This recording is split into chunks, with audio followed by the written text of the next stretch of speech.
Some parents think it's bad that I don't give an allowance to my kids. But here's the thing. I discovered something that is probably better for kids and has advantages to us as parents. In this video, I'm going to share with you 6 ideas, 6 advantages that may be better than the traditional allowance. At the end of this video, I'm going to share an idea that's a little bit entrepreneurial, how your kids can do stuff around the house that has a little bit of the entrepreneurship spirit to it. So stay tuned if that sounds like it would be of interest. Now, I know from talking to other parents that discussing allowance, the whole concept of allowance, is a little bit controversial. Allowance in America is a little bit like apple pie in a way. It's just something that we usually like to give our kids, whether they work for it or they just get it automatically. Some parents obviously give allowance just so their kids can have a little pocket money, and some parents tie it to weekly jobs, so you're getting paid for those jobs. So I think there's something better than the traditional concept of allowance. I don't even like the word allowance. It's got the term allow in there, like as parents we're allowing our kids to have money.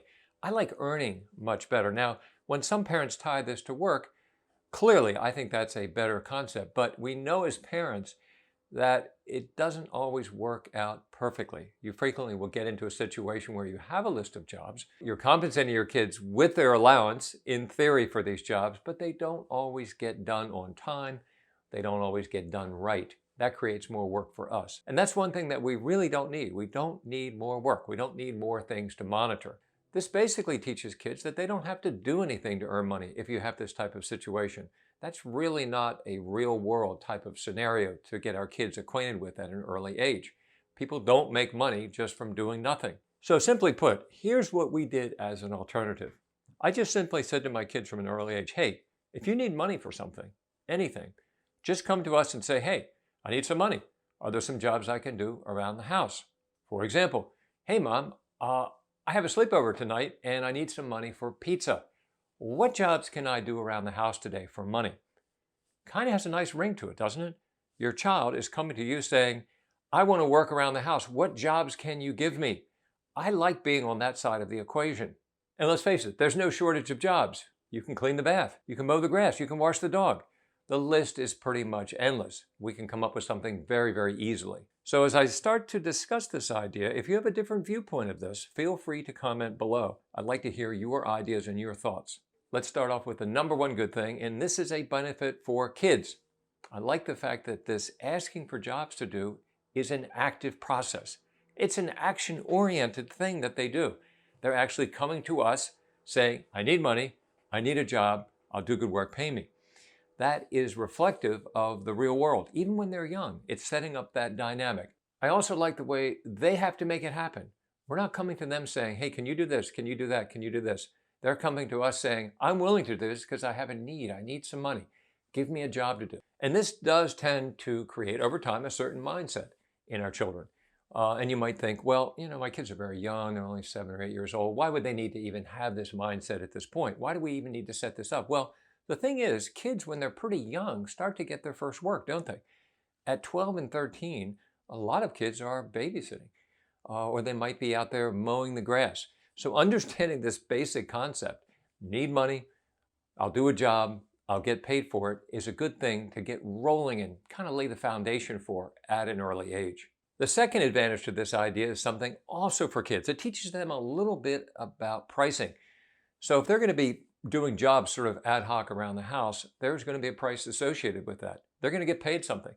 So if your child comes to you, for an example, not to say that you would do this, and says, hey, I need a job to do, what can I do? And you say, hey, you can clean the house. It's a total mess. I'll pay you $5. Your kid will probably think, $5? Wow, this is like 3 or 4 hours of work. That doesn't seem like it's quite a fair compensation for my work. And that's what we kind of want them to get an idea of. Now, this was something that I did not learn when I was young. And when I got to be that age, 15, 16 years old, when I went out in the world and I got my first jobs, I found that I was pretty naive about pricing stuff. And I really got taken advantage of by a number of adults. It wasn't fun. So even when kids are young, if they can learn something about the value of their work, it's a good concept to become familiar with. Also, see if this has ever happened to you, because it's happened to me so many times. You'll have a young person come to your house and they're doing something for you. Maybe it is babysitting. And at the end of the night, when they're ready to go and you're going to pay them, you say, how much do I owe you? And you won't get a very solid, solid answer. You'll get something like, well, whatever you think is fair, or whatever you paid the last person. It kind of leaves us feeling a little bit awkward because we don't want to underpay, we don't want to overpay. But basically, the person is saying they don't know how to price for their services.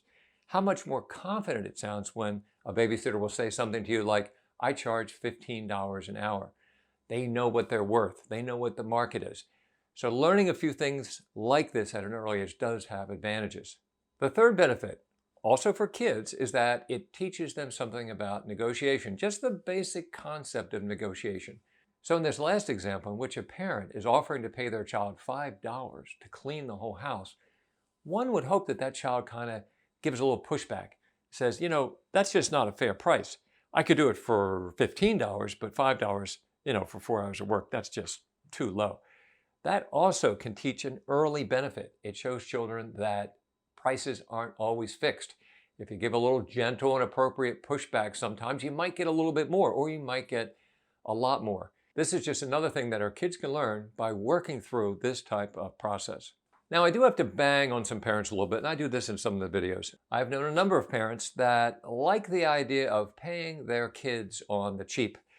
So they'll find some work for them to do around the house, and they'll pay them really low, bargain basement kind of wages to do some fairly significant job. It's almost like they have the attitude that these are my little employees, and I'm going to get a good deal out of them. But I take a different approach. Good pay for good work. That's really the valuable lesson that we should be teaching our kids. We shouldn't be teaching them you can work your butt off and you'll get a little tiny bit of money. We should be saying you can work your butt off and do a great job and you're going to get a fair compensation. You're going to feel good about it. That's a valuable lesson for them to learn as well. When children work really, really hard for a small amount of money, there's just something about that that's a little self-defeating. We really want them to come away thinking, I worked hard, but I got paid pretty good for it. That's sort of an empowering message moving forward for our kids to learn. Number 4 benefit, and this one is for us as parents. It couples the pay with the job. It links the two together. So very simply, your child comes to you and says, I need to make some money. You pay them to clean the bath. Do the job, get paid, bang, done, simple, all finished. Different situation when we have the allowance concept sometimes. You're tracking down the kid. Why didn't you clean the bathroom? That's your job on Saturday. When will you clean the bathroom? Okay, I'll check tomorrow and make sure you clean the bathroom. As I mentioned earlier, it creates more work for us as parents. I like it when it's clean and it's simple. When I have discussed this concept with some parents, they have come back at me and said, we don't really have that attitude in our house. Our kids know it's their duty to contribute to the house. We work and we expect our kids to work as well. I think that is a great concept to have. However, I know very few kids that have gotten up on weekend mornings thinking, gosh, I've really got to get to my duties. Can't wait. If your kids are like that, that is terrific, but I have not known too many of those in my experience. I will also say that I grew up in a family, 3 siblings. We had the allowance system, and despite all the efforts that my parents made, and they were considerable, it never worked. For years, it was always a source of frustration and minor conflict in the family as we were doing jobs that weren't done completely or were forgotten and yada, yada, yada. It just never completely worked. This is one reason that I tried something different in our family, and it worked so much better. This video does have to do with kids and money, and there is another video that I've done that also talks about that subject, and it's up here in the card. There is also a playlist starting up on kids and money as well, so check that out. Let's get to the number 5 benefit, and this one's a cool one, and that is it teaches our kids, potentially, new skills. Now, why is that? When we have a situation where our kids are actually coming to us saying, hey, I need to make some money, what can I do? It just gets us thinking in terms of, hey, what can they do? What's around here right now? What do I really need at the moment? And sometimes it opens up a little creativity. I'll give you an example. One day my son came to me and said he needed to make some money. I was just getting ready to install some shelves in the garage, and I thought, hey, he could do the shelves. I said, hey, if you'll put up these shelves in the garage, I'll give you $10. I'll show you how to do it. And he jumped on the opportunity. Now, this is a learning experience. You have to learn how to work with a couple different tools, drills, electric screwdrivers. You have to learn how to level the shelves, how to evenly space them, all this sort of thing. It's a great sort of minor life skill. Once you know how to do shelves, you can kind of do it from that point forward. So this is sort of the wonderful opportunity that opens up to us as parents sometimes, because we can get a little bit creative, because our kids are just coming up to us and saying, what can I do today? Well, what can you do today? Yeah, you can do this. So it gives us that sort of creative push. Now, the last piece of this, number 6, and I said I would get to this, has to do with sort of an entrepreneurial attitude. When your kids get used to actually asking for work to do, it kind of frees their thinking up to, hey, maybe I can find a job my parents don't even know about that I could do. Maybe that's a way that I can make some money. I can be a little bit of an entrepreneur. And this actually happened in our house, true story. Really cool. My daughter came down one day, completely surprised, my wife and myself, and said to us, I need to make some money for a Nintendo game console or something similar. It was expensive. I need to earn some money. How about if I paint the guest bedroom? Well, my wife and I looked at each other and we said, you betcha you can paint the guest bedroom. Sounds great. And she did. Great job. Made the money. Did it quickly.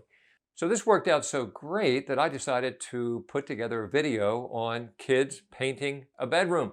Step-by-step DIY instructions on how you can go start to finish. And the card for it will be up here somewhere. And you can click on that. That's a good one. So I hope you found some of these ideas useful. If you try them out in your home with your family, leave a comment below and let us know how they worked out. I know some of them are a little outside the ordinary, but they worked well for us. Thanks for watching. I will see you on the next one.